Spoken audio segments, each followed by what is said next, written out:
वह आप ही हमारे पापों को अपनी देह पर लिए हुए क्रूस पर चढ़ गया, जिससे हम पापों के लिए मरकर धार्मिकता के लिए जीवन बताए। उसी के मार खाने से तुम चंगे किए गए। हालेलुया। कितनों को बात समझ आ रही है?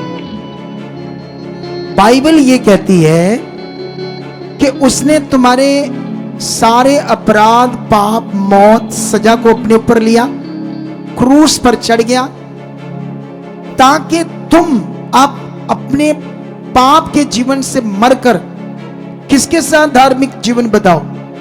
परमेश्वर के साथ बिताओ।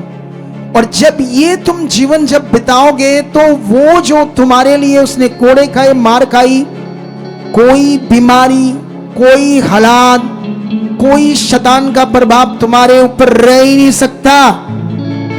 अब मुझे ये नहीं समझ आया कि ये वचन तो ये बड़ी बात को दर्शाता है, धार्मिक जीवन जीना।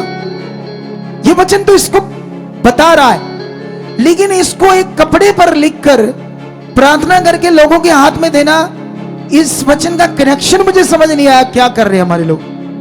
कितनों को बात समझ आ रही?